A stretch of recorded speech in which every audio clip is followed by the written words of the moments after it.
Саламатсыңарбы кымбаттуу окуучулар. Биз силер менен кайрадан видео сабагыбызда көрүшүп отурабыз. Азыр биз 7-класстын кыргыз тил сабагын өтмөкчүбүз. Талипова Керемет Өмүркановна.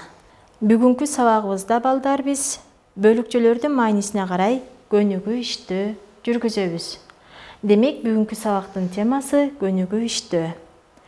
Бүгүнкү сабактын жүрүшүндө бөлүкчөлөр кандай мааниси боюнча кандай топторго бөлүнө тургандыгын билебиз жана көнүгүү иштөө менен андан ары өзүбүздүн билимибизди өркүндөтөбүз балдар. Окуу китебиңердеги 264 көнүгүүнү карайбыз. Барыбыз дептерибизди, калем сабыбызды колубузга алып карайбыз дагы. Ал жерде божомолдогуч жана чектегич бөлүкчөлөрдү өз-өзүнчө көчүрөбүз.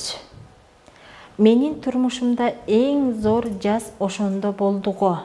Биринчи сүйлөмдө бөлүкчө бар. Караан экөө айдап алышкан жүктү өгүзү бар белем. Жалгыз гана кампачы токтоно алган жок. Мына, мен гана бир чети түшүнгөнсүдүм.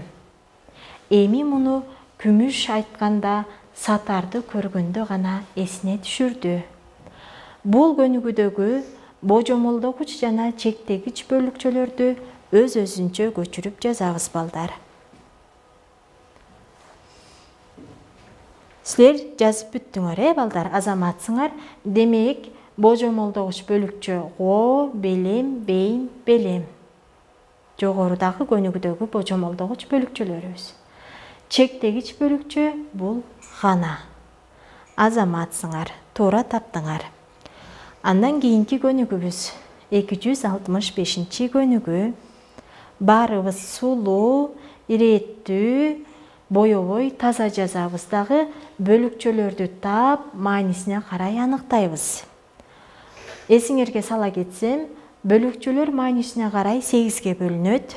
Чектегич бөлүкчө, аныктама бөлүкчө, сурама бөлүкчө, тангыч бөлүкчө, божомолдогуч бөлүкчө, салыштырма бөлүкчө жана башкалар. Мына ошолор боюнча бөлүкчөлөрдү табабыз.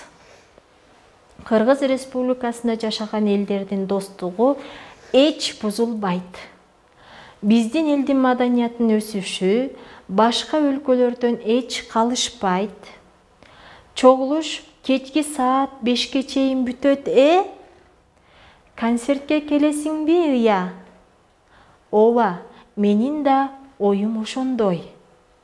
Мен эле кечигиптирмин. Асылдын так өзү экен. Өзүңөр байкагандай, бул көнүгүүдө бөлүкчөлөр бар. Ошол бөлүкчө сүйлөмгө берген маанисине карай кандай болуп жазылды, кандай болуп айтылат.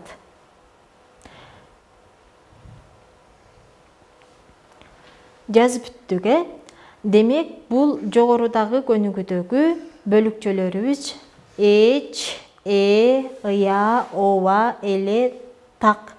Ушул бөлүкчөлөр катышыптыр. Туура, өзүңөр ойлогондо эч бул тангыч бөлүкчө, сурама бөлүкчө, ыя, сурама бөлүкчө, ооба, ырастагыч бөлүкчө, эле, чектегич бөлүкчө, так, аныктама бөлүкчө деп таптыңар деп ишенемин, балдар. Азаматсыңар. Кымбаттуу окуучулар, жогорудагы аткарган көнүгүүлөрүбүздөн биз бөлүкчөлөрдүн маанисине карай кандай болуп бөлүнүштөрүн көнүгүү иштөөдө өзүбүз калыптандырдык деп ойлойм. Эми өзүңөр үйгө тапшырма кылып, мен кайда барып эс алам деген темада бөлүкчөлөрдү катыштырып чакан эссе жазуу. Кайрадан көрүшкөнчө сак саламатта калгыла, балдар.